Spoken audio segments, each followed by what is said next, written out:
So I've just got back from seeing Final Destination Bloodlines. So I'm putting my thoughts down now, but I can't post them till like whenever they say I can post them. But there's so much going on in my head about this film. I love Final Destination films. Just to set this up, my ranking of them is Final Destination 2 is my favourite, then Final Destination, then Final Destination 3, then Final Destination 5, then The Final Destination. This new one, Final Destination Bloodlines, is directed by Zach Lipovsky and Adam Stein, written by Guy Busick, Laurie Evans-Taylor, story from John Watts, Guy Busick, Laurie Evans-Taylor.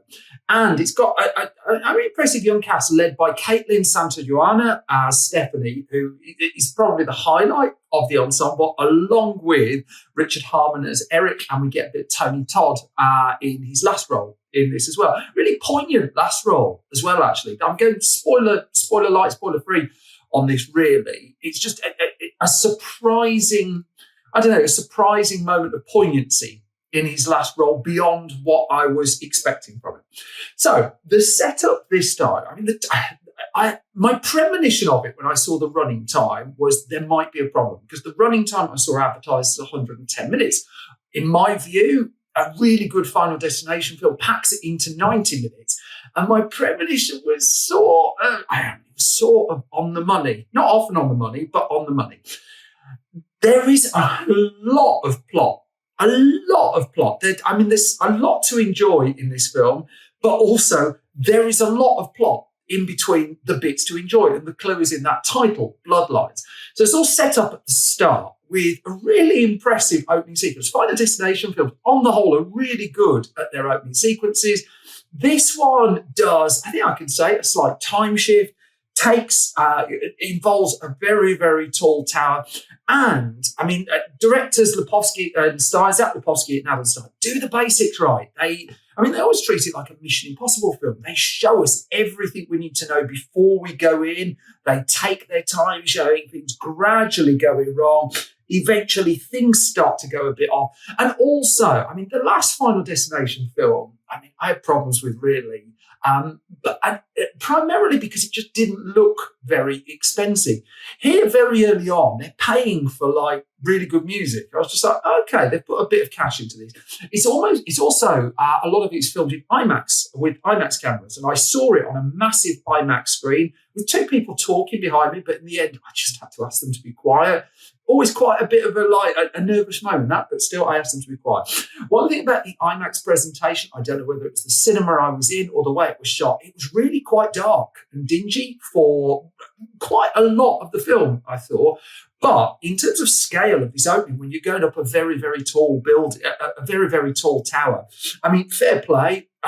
It set it all up really nicely, set it up as a tree. I would suggest if you're trying to do Vertigo via IMAX, Robert Zemeckis' film The Walk has lots of problems, but the scale of it and the height of it is not one of them. I remember watching that in IMAX and my stomach started to go. I also think this year we saw Christopher Landon do Drop and the whole exploring a restaurant thing. I think Drop did it better. But still, Final Destination Bloodlines smashes together these two things in an opening, and it really works. It really works for a bunch of reasons, which, again, I don't particularly want to spoil, but it's not your usual, I would suggest, setup for a Final Destination film. But that also is part of the problem, because this clue, Bloodlines, there's a family thing running through it, and it's a family thing that if I began to try and explain it to you, and to be fair, the film has lots of goes at explaining it to you, well, I just start to get completely bogged down in it. The setup is there is a bunch of characters, and in time-honoured Final Destination style, if someone survives something that's supposed to kill them, then death will find a way to track them down.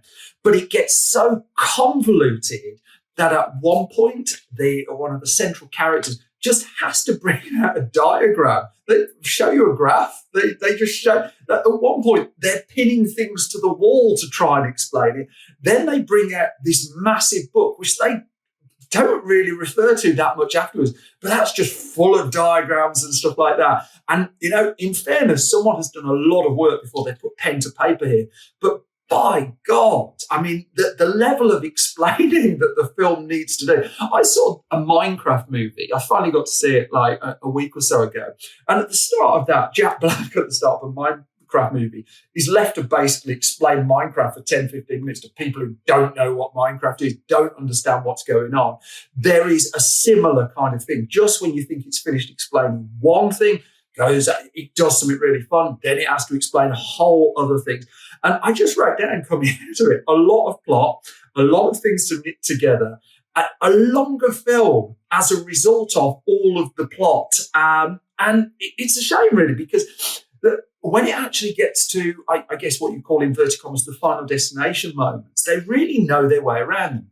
So one of my problems with the last one, the Final Destination 5, directed by Stephen Quayle, was it just looked really digital. It opens up on a bridge and the bridge starts to fall apart and you're relying on actors to basically respond to what are obviously digital cracks in the ground. There's no way of spinning it any other way, and it looks digital. It doesn't look right. Even if you go to Final Destination 3 and the roller coaster at the start, I mean, it's cut in such a way you're just like, no. All the more interesting bits in Final Destination 3 are afterwards. I mean, the tanning bed is the most often cited.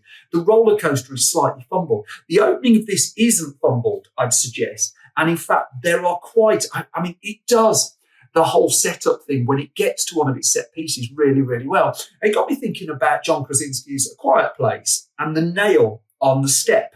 I'm going to spoil a lot on that film as well. But for a Final Destination film, certainly for Final Destination Bloodlines, it needs 4 or 5 of those things to be set up. Metaphorically, nails on the steps. You know, it might be a random rake over there, a trampoline that's going a little bit odd over there, some other stuff, which, again, I'm just not going to spoil. I'm not going to go near. But it has to set up 4 or 5 red herrings. I've got to say that was some of the really fun stuff. What I admired about the script of it as well was the long game it played with some of those. It really put in a lot of work to set a lot of stuff up that it takes its time to pay off. The whole bringing out the diagram thing. Do you remember that bit in Back to the Future Part 2 where the plot was getting so knotty that in the end, Doc Brown has to wheel in a board, get a piece of chalk and just explain it to Marty McFly, but actually to us that way. It's that level of explaining, just more of it. There's also, once it's got over the clearly expensive opening, a lot of resources have been put at that, a lot of resources have been put towards the end. It gets to a point where a lot of its set pieces are locations, well, less location driven. There's stuff that is built on sound stages to allow all the sort of thing. I mean, it reminded me a bit of a Saw movie at one point. It was setting up such convoluted traps. There's a part where they go to, I can say that, there's a part where they go to a hospital as well. And it requires, let's just say, I sort of saw the compromise that they were having to make, because to get into the hospital, ordinarily, it would have required 4 or 5 minutes of interacting with characters and stuff like that. They just deaf it off. They're just like in the hospital. And you're just like, isn't there security? Well, how are they there? Why are they doing that? What that? But then I just sat there and thought, well, if they did all of that, God, this is it's going to go past the 2-hour mark. And I was just like, I accept the fact that you have completely cheated in a non-convincing way to get those characters from there to there as fast as possible. And you know, it's kind of the compromise really that the film sort of has to make. There's lots I admired in it. I mean, there's a line in there that just like someone just says with no irony at all, stay away from that tree trimmer. They just deliver the line completely straight. And that's telling you nothing about what happens. But I just can't get away from the fact that there's so much fun stuff that you really have to wait while characters go about a lot of plotty things. There are some I did find, I guess, as well, some of the payoffs of the set pieces were slightly less satisfying than the setups. But, you know, they were having so much fun with the setups that I couldn't really begrudge them that. And yeah, I mean, I'll avoid conversations about like the last third of the film. I will say that the family-centric bit of it does give them a little bit of meat to play with, metaphorically and less metaphorically. And it does allow them just to do 1 or 2 things that you wouldn't really expect I wouldn't suggest from a Final Destination film. It is dedicated. You have to sit through a little bit of the credits to get the dedication to Tony Todd. I mean, he is one of the memorable moments of the film. I don't think this is prime Final Destination. I think there are moments of it that are up there. I'll look at Spare Change in my pocket in a slightly different way, I think. Again, for non-spoiler reasons. Even if you think, I can't give this stuff away, I'm just not. I assure you I'm not. Come back to me after you watch the film and tell me if you think I am, but I just don't think I am. It's where would I rank it? Still Final Destination 2 is the top spot, then Final Destination. I think it's in a competition with the third one. I think it probably nudges it, but if they could have found a way to take 15 minutes out of it, it would have come. And who am I? I'm not the filmmaker. I respect anyone who gets a film made. So it's not for me to say where or what. It just, for me as an audience member, it just felt too long. If they could have pulled some time out of it somewhere, I just think it would have been a better film and an easy third place in the franchise. As it stands, it's competing for the bronze medal. My guess is it will reset the series. It's been off screen now for about 10, 15 years. It will give it a reboot. It will get good box office numbers, and it means we will get a Final Destination 7. Hopefully, if that comes around, it might go a tiny bit more B-movie. I don't know, a bit shorter, a little less convoluted, a little less explaining. And sadly, won't have Tony Todd either. Decent, this.